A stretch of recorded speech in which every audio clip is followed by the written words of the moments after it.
contundente.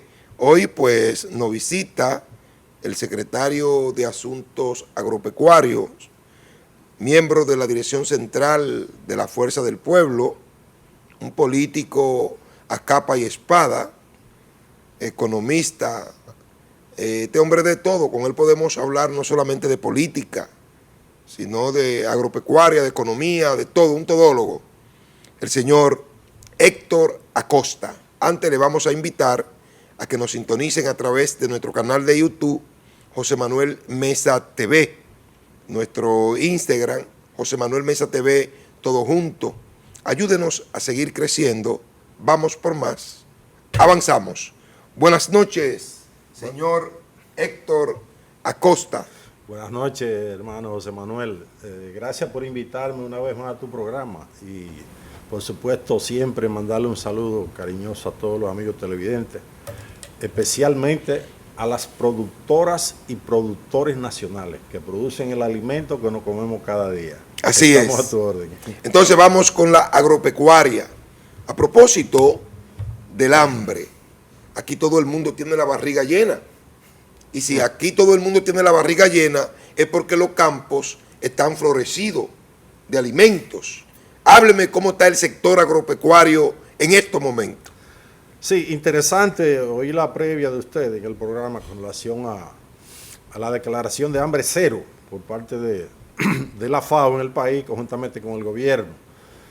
Lo primero que queremos decir de eso es lo siguiente, José Manuel. Mira, el índice de subalimentación, que como se llama técnicamente, es un algoritmo que usa la FAO de años para medir, en realidad, el nivel de hambre extrema de la población. Oye bien, que es diferente, el hambre extrema. Ese es un parámetro que en el país ha venido disminuyendo a través de los años.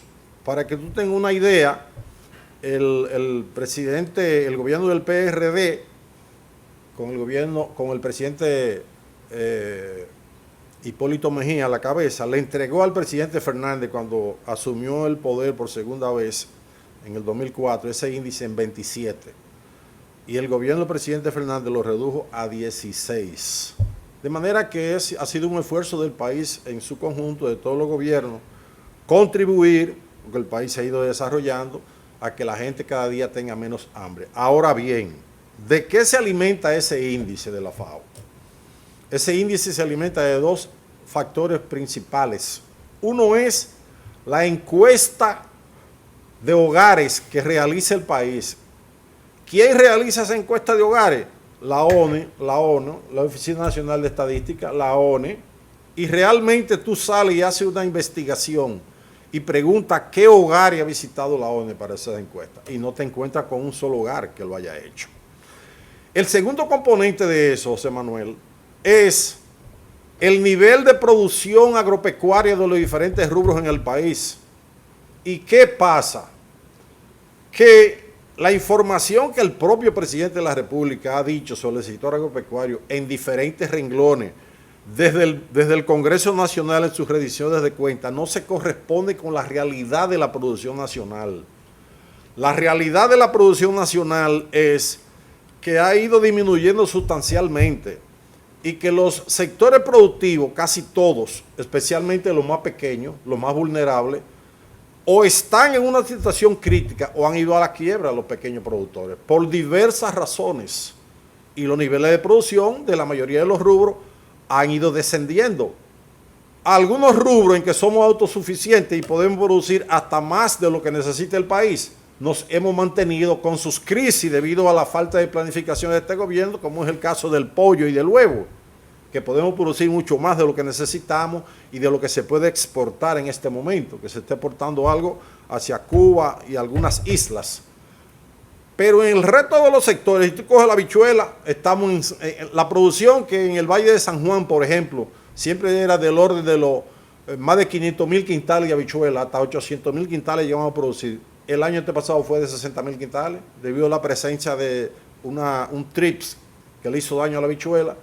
Pero además por falta de pago del gobierno de la cosecha pasada, por falta de... Un trips viene siendo ¿qué? Una arañuela, arañuela, que se entienda, que normalmente ataca las flores de la habichuela y se banea, como se dice, el grano. O sea, eso es cuando dicen de que hay que se enganchó a guardia la habichuela.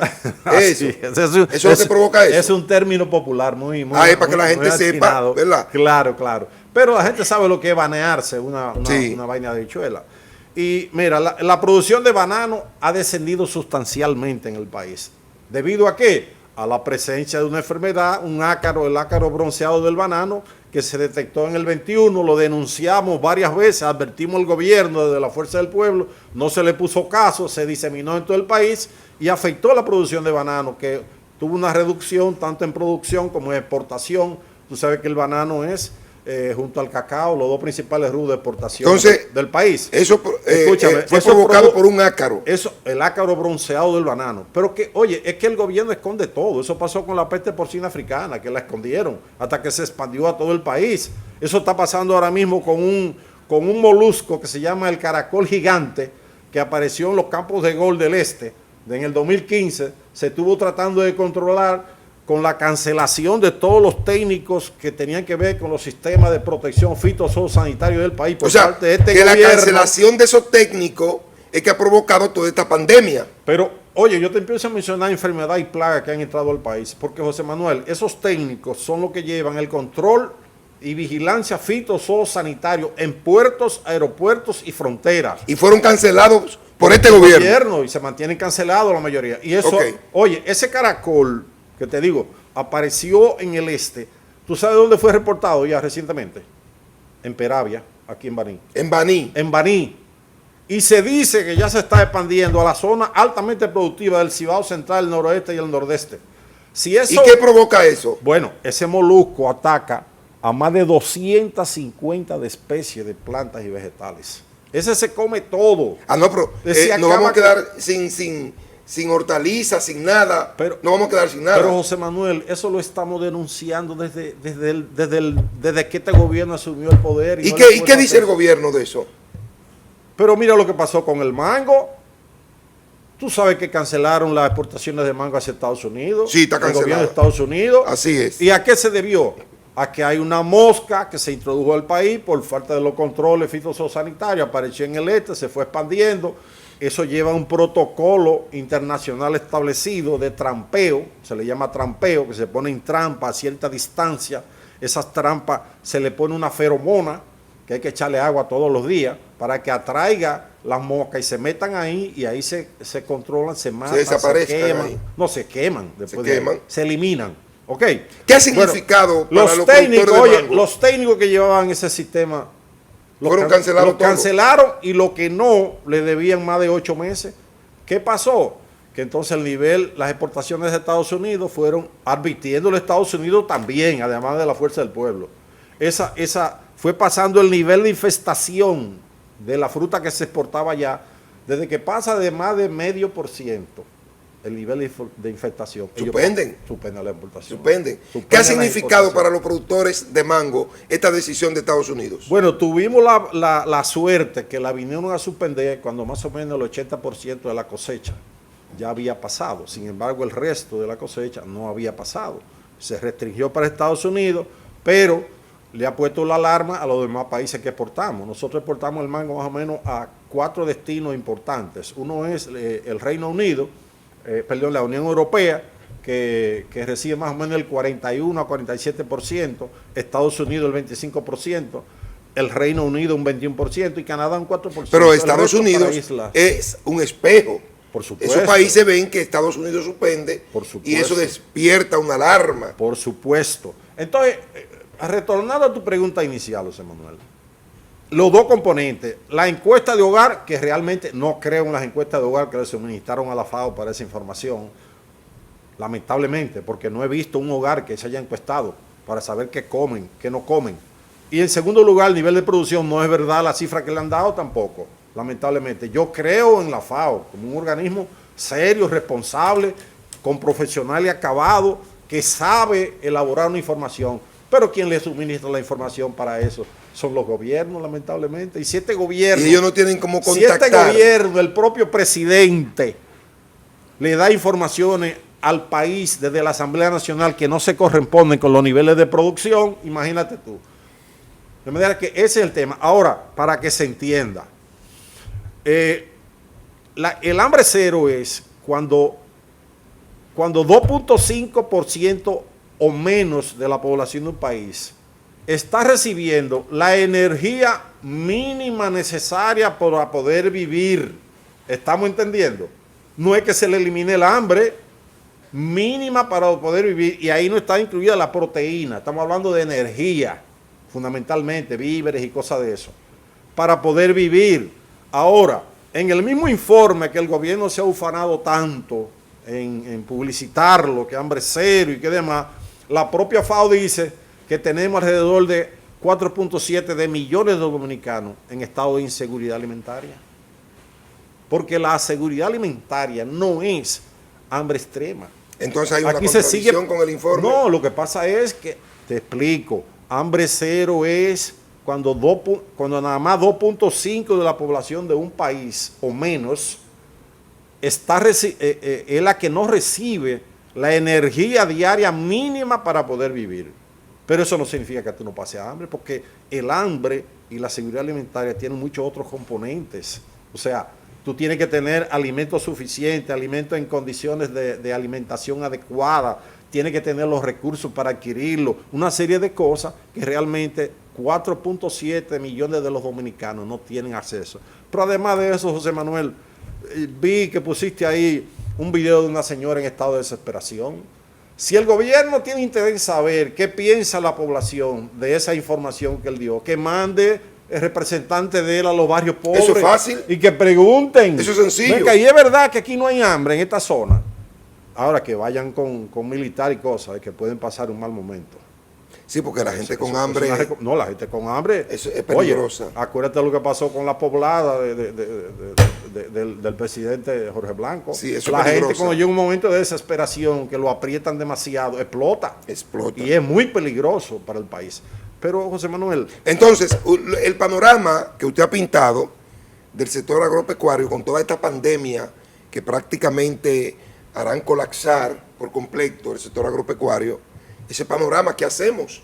¿Cómo detenemos la destrucción del sector agropecuario? Porque sí, vamos rumbo a un colapso. Primero, quiero aclarar, José Manuel, que nosotros, como partido Fuerza del Pueblo, vemos con beneplácito y nos alegramos mucho que el país haya alcanzado esa meta de hambre cero.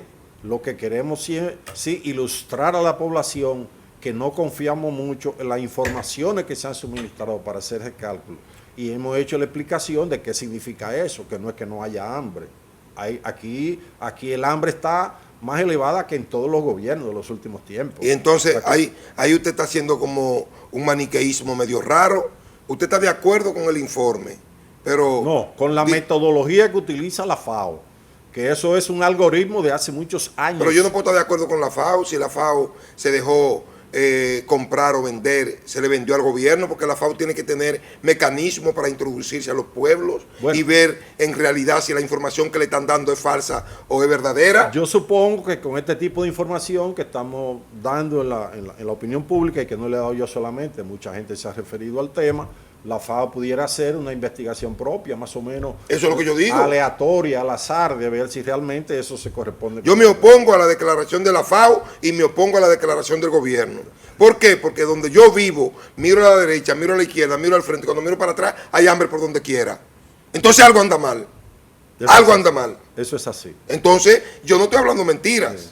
El que quiera que vaya ahí al café, a la mina, a los solares, que se meta al kilómetro 13, a la Loma del Chivo del kilómetro 12. Vaya para que usted vea, para que usted me diga si no hay hambre. Entonces, Manuel, mira, siguiendo con tu pregunta, oye bien, los productores de leche están en una situación crítica en este país. Lo de leche. Lo de producción de carne de res. En una situación crítica. Oye bien, los ganaderos han disminuido su número más o menos de 60.000 a 48.000. En este momento. Esa es la última información que tenemos. Oye bien, lo que es la parte porcina, una industria realmente potente que teníamos. La fiebre porcina ha acabado. Ha acabado, oye, no tenemos, ahora lo que estamos... ¿Desde cuándo no había fiebre porcina en este país? Dígaselo. Oye, dígaselo. Oye, desde el presidente Hipólito Mejía, que hubo un brote, se controló rápidamente. Se controló Rápidamente. hasta el 2020, después que entró el PRM. Oye, pero es que no se establecieron los mecanismos para controlarla. Se estuvo escondiendo al país y nosotros denunciando que ya existía desde la fuerza del Entonces, pueblo. ¿usted está de acuerdo de que este es un Oye, gobierno? ¿tú sabes quién la notificó? Los Estados Unidos, no fue el gobierno. No, porque estaban escondiendo la información. Oye, porque pero aquí se había dicho ya, ¿eh? que nosotros hicimos rueda de prensa Sí, diciéndolo. pero ellos no quisieron Oye, admitirlo. Es una enfermedad que se llama enfermedad de notificación obligatoria. ¿Qué significa eso? Que cualquier miembro de la Organización Mundial de Salud Animal puede denunciarla, notificarla. Y este gobierno la guardó. La guardó hasta que se expandió a todo el país. Porque ellos son una fiebre porcina. Pero además, vamos a la pausa. Okay. Vamos a la pausa. Muy bien. Y retornamos tierno y contundente. Este es un pico de oro. Este hombre no lo puede dar solo. Pausamos.